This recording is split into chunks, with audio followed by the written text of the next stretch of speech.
Well, hello there. My name is Emmy and I am a minimalist. I wasn't always that way though. When I was a child, I was really organized, but I wasn't necessarily a minimalist. I get questions a lot on this channel though from people who really want to declutter, and I work with some people one-on-one to help them declutter and create a more organized and minimal home. But what are the most common reasons that people fall short or get a little bit of the way through the decluttering project and then everything just grinds to a halt? Well, there are 5 common myths around minimalism and decluttering that I wanted to help bust today to help you move forward with your decluttering projects. If you enjoy this kind of stuff, by the way, please hit me up with a thumbs up for that YouTube algorithm, and we'll dive into the tips right now. The biggest thing that I see people fail when it comes to minimalism or decluttering is it's all or nothing. Meaning you want to get all this stuff done, and unless it all gets done, it's not kind of worth doing.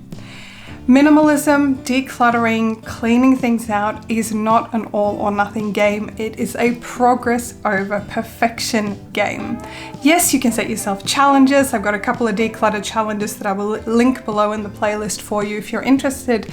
But honestly, it's not that easy. It's not all or nothing. I have been gradually decluttering my home and my life for probably 10 years now.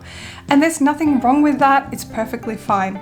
So don't risk falling into that all or nothing mentality, because often that is what stops people. They get 1 or 2 things done, they feel like they're not enough, and they stop. So don't let that be you. Allow yourself to lean into a gradual process rather than something that has to be perfect. The second really big mistake I see people make is that they think it's going to be super fast. You watch these decluttering videos of people going through a whole garage or a whole house or a whole room here on YouTube, and because the footage is sped up, it looks like it's happening in like 5 minutes. In reality, anyone who's had to clean out a home from a loved one who's passed, or just dealing with a really cluttered space, would know that it takes days, if not weeks, and sometimes longer. So the best thing that you can do for yourself is to not subscribe to the myth that it's going to be quick, but rather break it down to bite-sized chunks, because those little chunks can be really quick.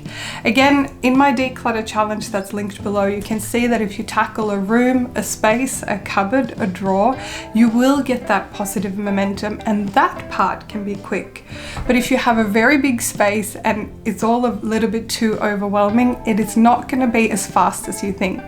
It's a common thing, that we underestimate what we can get done in a year or so, and we overestimate what we can get done today or this week. So give yourself the gift of allowing the thing to take the time it takes, and make sure that you create little micro goals along the way, whether that be dealing with the bathroom or dealing with that space. If it's your garage or some big space, divide it into chunks to make sure that you're going through it, you're celebrating the wins, and you're moving forward. Number 3 that is super common is I can do it all on my own. And whilst you don't need to wait for anyone's permission to go ahead and declutter your space or your stuff, it can be really helpful to actually do it together. If you have a home or an apartment and you live with a partner, family members, or even friends, it's really important that if you're tackling spaces, banding in together and having some fun whilst doing it will really help the project move forward much quicker. Naturally, you never declutter other people's stuff, but if you want to, and if you have their permission, you can work with them on their space. I've actually got a really big declutter coming up probably next week of me and my husband decluttering his wardrobe. Make sure you subscribe below if you like that kind of stuff and want to stay tuned for that one. But yeah, you don't have to do it on your own, and neither should you.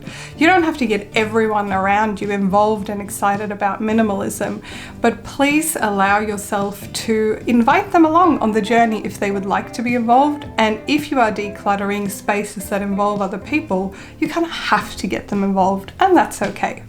Myth number 4 is I can fit this declutter stuff in around other things. Now, you kind of can, but it's not going to be as successful. Let's use another example. If you decided to keep working full-time and keep hanging out with your family the same amount that you do, but you also wanted to start studying, you would actually have to carve out time on your weekends or evenings or something to do the studying, so that you would have time for that along with your other things. Basically, the more things you have on your plate, the more structured you have to be around what you make time for, what you make space for, and what's important. Because if it gets done once all those other things are done, it's kind of like saving money when you've paid for all the other things and there's no money left. So my recommendation, if you are looking to create a more minimal, organized home, or you have particular decluttering projects in mind, you actually have to make time and space for them. So ahead of time, agree with your family or whoever you're working with to do this decluttering, or even if it's just you, set a little time and say, usually I'm more productive in the morning. So on Wednesday morning at 7 o'clock, I'm going to get up, have my coffee, and I'm going to tackle this little space. By allowing yourself to give it the space and the time that you want it to have, you will move forward much quicker with your declutter, and you'll also make time for it because it's important to you. Really key as well is to think about how lovely it's going to be when the thing is done. How great is it going to be to walk into your hallway and not stumble on shoes? How nice is it going to be to find your favorite makeup because your makeup drawer isn't an absolute mess? So making sure that you are giving the decluttering the space and energy it deserves will help you have a more minimal and organized home. And then finally, myth number 5 that a lot of people stumble on is, I'm going to get this one thing perfect and then I'm going to move on to the next. The reality is, decluttering, minimalism in general, you're never done, it's never finished. But what you can do, especially for those perfectionists out there, and I am a recovering perfectionist myself, so I can very much relate, is to allow yourself to get something to say 80 to 90%, and that's good enough.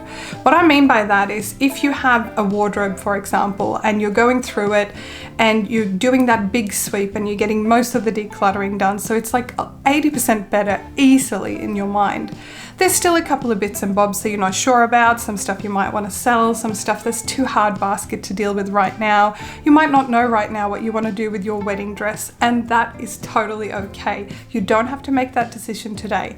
Complete the wardrobe project at 80% and call it done and move on to the next thing. If you are trying to get to that perfect stage, you are probably going to stumble and run out of steam and then go, oh, I can't really deal with this. And then it's kind of like going to the gym, right? A lot of us start going to the gym and we're really good and really disciplined, and then we miss one session and we're like, oh, there's no point. I might as well stop going. And the same can happen with decluttering. So by getting to about 80% and calling that good enough and moving on to the next space, drawer, area, or whatever that is fine.